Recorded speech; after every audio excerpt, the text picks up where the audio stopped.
vous avez ici même un animateur qui est dans les patates et qui vous annonce la fin de semaine depuis très tôt ce matin. Je sais pas pourquoi, mais... Vas-tu être là de même? Je ne sais pas, je vais être là de même. En tout cas, je vous dis bonne fin de semaine à Marc Legault. J'annonce Louis Lacroix. Pas pantoute, on s'en va à Washington. Retrouver le maître des mots, le maître de la pensée. Mais il s'en va se ressourcer ou il s'en va écrire. Il s'en va s'exprimer. Il va sur le terrain constater ce week-end. Et j'ai nommé Maître Frédéric Bérard. Salut Michel. Comment ça va? Ça va très bien, je dois dire. Je suis un peu, comment je te dirais, je suis content. Puis j'étais un petit peu anxieux aussi parce que samedi matin à 6h30, je pars de la base militaire de St. Andrews, qui est en banlieue de Washington, à peu près une demi-heure d'ici, centre-ville. Et puis je prends l'avion militaire avec des soldats américains, des généraux et tout le tralala. Et on s'en va dans la prison de Guantanamo, où je vais aller passer la prochaine semaine, peut-être plus, là, c'est pas clair encore. Donc, ouais, c'est vraiment, c'est un drôle de, tu vois que je cherche mes mots un peu, là, j'ai encore de la difficulté à croire que c'est ce qui va arriver. Je me demande s'ils vont pas changer d'idée. Mais là, explique-moi, là, dans quel contexte, Frédéric, tu te rends à Washington, tu te prépares pour ça. Je comprends que toi, probablement, que ça va beaucoup t'inspirer. J'en suis convaincu. Mais dans quel contexte tu as pu, je sais pas, moi, établir des contacts avec des soldats américains, l'armée américaine, les autorités américaines pour dire, moi, je m'appelle Fred, je suis prof, avocat, puis je vais aller à Guantanamo, j'ai des affaires à faire là-bas. Écoute, je te jure, mon ami, promis juré, que dès que je reviens, je te raconte tout ça dans le détail. Là, je suis un peu, moi, je te dirais, j'ai un peu la crainte que je me fasse espionner. Peut-être que c'est moi qui est paranoïaque, mais je raconterai pas le modus operandi pour tout de suite. Il n'y a rien d'illégal. J'ai rien fait d'illégal, je te promets. J'espère bien. Mais dès que je reviens en sol canadien, je te raconte tout ça. C'est une belle histoire, je pense. Mais je veux essayer de rester le plus discret possible. Mais ouais, non, c'est assez inouï là, comme possibilité, là, puis j'en suis assez conscient, Bon, je te dirais. Mais j'ai-tu le droit au moins de dire que toi, tu veux écrire quelque chose? On a-tu le droit de parler de ça ou pas? Oui, ça c'est correct. Mais en fait, je souhaite faire une histoire bien courte. Moi, j'ai écrit l'histoire d'Omar Kader, qui est l'enfant canadien qu'on connaît. Bon. Moi, je la suis depuis une douzaine d'années. J'ai commencé un livre là-dessus pendant... Écoute, ça fait 5 ans, Michel, je suis là-dessus. Là. Ça fait 5 ans. C'est 2 fois de temps et demi de plus que mon doctorat. OK? Je suis en train de virer fou avec l'affaire Kader. J'ai donné des conférences, des TED Talks ici, un petit peu en Europe, en tout cas. Bref, cette histoire-là m'obsède raide et j'ai pratiquement fini le livre. Je remets ça, en fait, le 23. Je suis déjà avec l'éditrice depuis 6 mois. Là, on fait les révisions parce que c'est vraiment un dossier qui est super compliqué parce qu'il y a beaucoup de thèses, hypothèses, il faut valider un paquet de sources. Et je remets donc le document final, ça part à l'impression vers le 23 juin. Donc, moi, je m'en vais écrire l'introduction et la conclusion à Guantanamo pour sentir un peu comment ça se passe là-bas. Tu sais, j'ai une idée, évidemment, parce que, bon, le livre fait à peu près 500 pages, fait qu'évidemment que j'ai fait le tour de l'histoire, je pense. Mais reste que je veux vraiment la vivre, cette expérience-là, de l'intérieur, puis je vais avoir justement la chance d'être à l'intérieur du centre de détention, vivre comme... évidemment, j'ose croire qu'ils ne m'enverront pas dans la salle de torture, là, mais pour le reste, je vais vivre ce qu'on vit essentiellement à Guantanamo quand on est minimalement un militaire. Parce qu'il y a vraiment, parce que c'est vrai ce que tu dis, là, il y a vraiment une salle de torture là-bas. Là. Écoute, c'est bien rock'n'roll, cette affaire-là, parce que Guantanamo a été créé en partie, en fait pas en partie, mais essentiellement pour extirper... de l'info. Oui, plus pour s'extirper du droit international puis du droit constitutionnel américain. Hein. C'était ça l'idée. Guantanamo, pour ceux qui ne savent pas, c'est sur l'île de Cuba. C'est une base militaire américaine sur Cuba. Puis c'est un peu ça. Donc là, évidemment, il s'est passé une couple de trucs là-bas qui sont relativement bien connus. Il y en a d'autres peut-être que moins. La Cour suprême des États-Unis a déjà dit non, là, vous m'arrêtez ça, là, vous ne pouvez pas vous extirper totalement du droit international, du droit constitutionnel américain. Donc, depuis ce temps-là, il y a comme une espèce de régime hybride. Mais c'est ça que je vais aller valider, notamment en assistant à un procès, là, voir comment ça se passe essentiellement aujourd'hui, en 2022. Wow! Wow! Quelle expérience inouïe! Quelle expérience incroyable! Je me sens très, très, très privilégié. Puis, comme je te dis, il leur reste 36 heures avant de changer d'idée, donc j'essaie de ne pas pousser ma loque. Non, je te comprends bien. Ça te touche particulièrement, toute cette histoire-là, Fred, hein? Écoute, oui, c'est drôle, hein? Je vais te raconter un petit quelque chose que je vais raconter dans le livre, mais que j'ai pas raconté à personne encore. Quand mon éditrice a commencé à travailler sur le dossier avec moi, je lui aurais dit, je m'en souviens pas, mais je lui aurais dit que l'affaire Kader avait changé ma vie et pas pour le mieux. Puis elle m'a dit ça parce qu'elle voudrait que je le mette dans l'intro. Puis qu'est-ce que ça veut dire, ça, pas pour le mieux? Parce que j'ai vu à quel point des politiciens et des parents peuvent être vicieux, perfides, profiteurs, instrumentaliseurs. Et là, je parle ici du père de Kader, je parle de Ben Laden, je parle d'Al-Qaïda. Ça, c'est des écœurants, là. Pas besoin de faire un dessin, là, mais nec plus ultra. Mais George Bush, puis Stephen Harper, qui a joué sur cette carte-là, pour se faire du capital politique, ça, Michel, sérieux, là, c'est tout autant dégueulasse. Puis là, ils disent, ben voyons donc, ouais, mais c'est un terroriste. Un instant, là.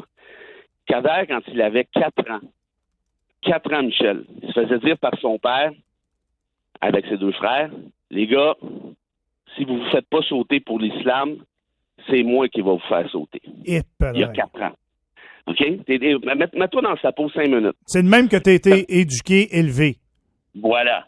Plus que ça, les gars, parce qu'il n'y avait pas juste le bâton, il y avait la cravate aussi. Les gars, quand vous allez mourir pour l'islam, c'était même pas une option, là. C'était ça. C'était pas si, c'est ouais. quand. C'est quand. Ouais. Exact, t'en plein ça. Quand vous allez mourir pour l'islam, vous aurez droit. Et là, qu'on se comprenne bien, je fais pas le procès de l'islam, je fais le procès des bozos islamistes finis, là, comme le père Kader. Et quand vous allez mourir pour l'islam, vous aurez le droit à la récompense de votre choix rendu de l'autre côté. Il dit, moi, ça c'est le père qui parle, j'aimerais savoir une chute avec un éléphant blanc. Toi, un des frères à Kader, lui dit, ben moi, j'aimerais savoir un stationnement rempli de voitures de luxe. Le petit cul, il y a 7 ans. Genre. Rendu à Kader, à Omar. Toi, Omar, qu'est-ce que tu aimerais, c'est le plus jeune de la gang? Il y a 4 ans. Il dit, moi, papa, j'aimerais savoir une piscine remplie de jello. Parce que c'est son dessert préféré. Il y a 4 ans. Là, vous allez me dire que ce gars-là, qui a été élevé dans cette ambiance-là, c'est-à-dire, tu peux pas t'en sortir, là. Tu peux pas t'en sortir. Puis c'est pour ça qu'il y a des conventions internationales sur les droits de l'enfant qui ont été violées par Stephen Harper et compagnie. La Cour suprême du Canada, lui, a rentré dedans. Il a joué ce jeu-là. Kader a été à Guantanamo pendant 11 ans, Michel, sans procès. Tu penses-tu que tu es détenu dans une cellule, tu es torturé sans procès? Pourquoi? Ben parce que là, la réalité, je vais te la dire, c'est parce qu'il n'y en avait pas de preuves pour le condamner. Mais Stephen Harper, au lieu de le rapatrier, le laissait pourrir en cellule, au point où, imagine-toi donc, Hillary Clinton a déjà dit à son avocat, ben là, on veut bien vous le rapatrier, maître ennemi, votre client, mais si votre premier ministre Harper veut pas, qu'est-ce que vous voulez qu'on fasse? Ça veut tout dire, hein? Ben, voilà. Alors, en d'autres termes, on a instrumentalisé cet enfant-là, d'une part, son père, Ben Laden et Al-Qaïda, parce qu'il est allé dans les bootcamps de Ben Laden, c'était un proche, là. Ils l'ont instrumentalisé, ils ont volé son enfance, ils ont fait faire des trucs dégueulasses. Puis ça, par ailleurs, il y a une grosse hypothèse sur le fait que ce n'est pas lui qui a lancé la grenade. Ça, je le détaille dans le livre. Puis moi, à mon avis, c'est maintenant preuve hors de tout doute raisonnable. Mais en plus de ça, ben de l'autre côté, c'est fait instrumentaliser par les Américains en partie. Mais moi, c'est pas les Américains que je blâme là-dedans. Les Américains ont fait ce qu'il y avait à faire. Je trouve pas que c'est correct. Mais je vote pas aux États-Unis, moi. Mais je vote au Canada, par contre. Puis que mon premier ministre de l'époque ait agi comme ça, moi, je pense que ça mérite d'être dénoncé dans le tapis pour empêcher que d'autres politiciens sans vergogne utilisent à leur tour des enfants dans des trucs semblables. Incroyable. Puis toi, tu t'en vas là-bas en fin de semaine pour essayer de filer un peu comment lui a pu vivre ça pendant 8 ans. C'est en plein ça, puis j'ai autant je suis excité, parce que bon, c'est un peu l'aboutissement de plusieurs années de travail, autant je suis un peu, tu le sens peut-être dans ma voix, un peu anxieux. J'ai pas peur qu'il m'arrive quoi que ce soit, là, je pense pas, ça devrait être correct. Mais je pense qu'il y a du monde que ça leur tente pas trop que tu écrives trop là-dessus, peut-être. Ouais, c'est peut-être ça.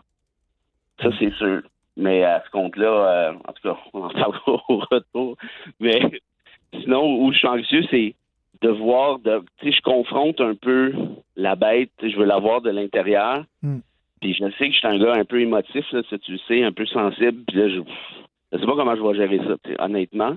Mais regarde, il faut le faire. Puis après ça, j'aurai une meilleure idée. Parce que les faits sont là. Écoute, le livre, il y a, je sais plus, là, quelque chose comme 1500 notes de bas de page de sources. Ça finit plus, là. C'est vraiment, il est padé, là, d'un point de vue journalistique. Mais au-delà des faits, je veux le ressentir. Et puis, évidemment, il n'y a pas de meilleurs endroits que Guantanamo lui-même pour ça. Bon, fait que là, je comprends qu'on se parlera pas la semaine prochaine. J'ai l'impression que écoute, j'ai pas de spécial parce que j'ai pas d'indication sur grand-chose. Mais c'est certain que je vais essayer de faire en sorte qu'on puisse se parler. J'ai essayé de me prendre Internet, j'ai essayé avec les réseaux, j'ai appelé Bell, en tout cas, j'ai tout essayé. Je sais pas si je vais avoir le droit. Ils ont le droit de fouiller mon téléphone cellulaire n'importe quand. J'ai pas le droit de prendre de photos. Bon, tu sais, t'as jamais vraiment vu de photos de Guantanamo. Il y a une raison à ça. Ouais. Mais écoute, je te jure, mon ami, je vais essayer quelque chose. Ça serait le fun de te parler de là-bas. Malade, je te dis pas que t'es malade. C'est malade. Peut-être un peu, c'est pas grave. Mais je t'encourage à le faire. C'est vraiment ça, aller au fond des choses, puis de le vivre pleinement. Bravo, Frédéric. J'imagine que tu n'as pas de citation pour accompagner ça ce matin. Ah, ben oui, j'en ai une. Je vais pas te laisser quand même sans citation, surtout que tu étais parti pour la fin de semaine à t'entendre parler.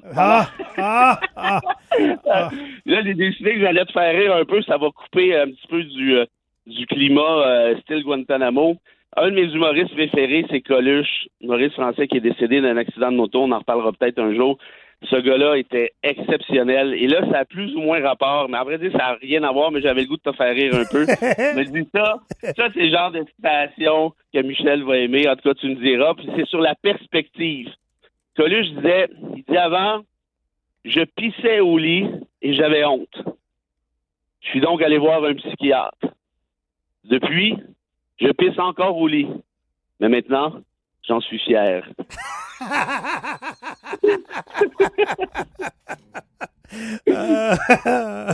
C'est donc bien une question de perspective. Oui, tous les angles sont permis dans ce bas monde. C'est juste de prendre le temps d'évaluer chacun des angles. Bon sang. Fred, sois prudent. Espérons qu'on se parle la semaine prochaine. Sinon, je te fais l'accolade. Je t'embrasse, mon vieux. Bonne chance. Merci, vieux chum. On se rejoint bientôt. Salut tout le monde. Bye-bye. Frédéric Bérard. Wow! Quel aventurier malade. Si on peut lui parler de Guantanamo, c'est un tour de force. Voulez-vous vraiment que je vous dise? Je pense pas. J'ai l'impression qu'on ne l'entend pas, lui, pendant 2 semaines.